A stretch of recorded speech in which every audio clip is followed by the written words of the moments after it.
Bang puonjo kod jol kawuok kuom piny owacho, jolupo e kaunti ma Migori oserwako pith mar rech, kata kamano giyuago midhiero ma oting'o nengo mamalo mar chiemb rech kod nyithind rech. Jafwambo marwa Joe Juma nigi ler mar wachno.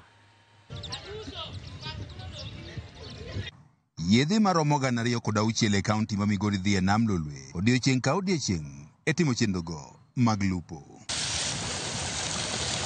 Kwan mamalo mag oganda matiyo kod yedhegi ma oketo geno margi e mako rech e nam Lolwe osetudi kod dok piny mar kwan rech e nam Lolwe.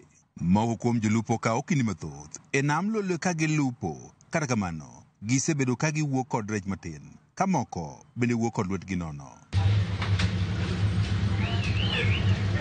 Neno ni jolupo ok oketo mana geno margi kuom lupo e nam Lolwe, nama bende lipot wacho ni kwan rech osebedo ka dok piny osebedo achiel kuom ajenda maduong' mar piny owacho mar kaunti ma Migori. Jolupo mathoth oserwako pith mar rech ka gitiyo kod ounga mag rech bang' yudo jol ka owuok kuom piny owacho mar kaunti ma Migori, jol moting'o miyo gi ounga mag rech maromo 29, tiegruok kod mamoko. Nitie grup mochako biro koriwre kod kaunti. Girubegi nokelo cages. Masori owuon nomiyo girube 2 cages. Kendo kejigo timo maber kabisa.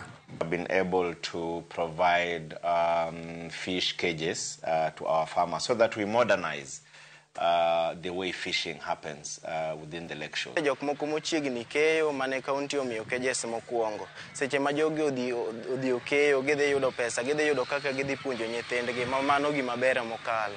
Jakom ma jolupo e dho wadh Masori Hesbon Ouko wacho lupo ma osedonje pith mar rech ka gitiyo kod unga mag rech sani keyo maber. Manigi cages, mwaneno ka keyo girube ma keyo ka giyudo nyaka 500,000 e keyo achiel. Moko yudo nyaka milion e keyo achiel. Rech go beyo gadieri. Kech go osebedo madongo kabisa.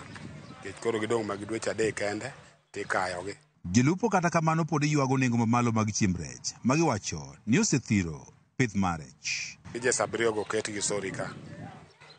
Ne gikelo chiemo, kendo chiemo nitie ot kama ne imiyogi. Sama wuoyo kodigo, chiemogo norumo.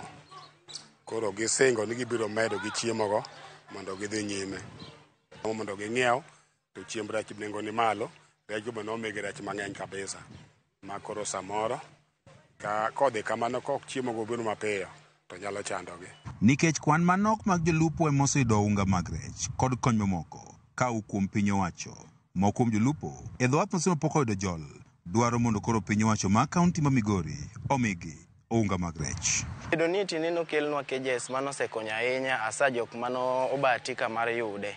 An achiel kuom jok mano kobahatika mar yude, to wan gi kwayo nikech machane lot mokwongo. Ka gavana nyalo kelonwa moko kendo, wan bende wayude gi jok mamoko manoko yudo, wanyalo go erokamano. Jatend migawo mar pur, pith jamni kaachiel kod rech kaunti ma Migori Lucas Mosenda wan gi medo keto kenge mathoth mar jiwo pith mar rech e kaunti ma Migori. We have also opened up along the lake the development of a number of cold storage facilities and landing facilities all the way from Sori, getting to God Kachola, all the way to Muhuru Bay, because we need to provide the infrastructure for landing the fish and processing fish, the basic processing of fish. George Juma, Ramogi TV, Migori.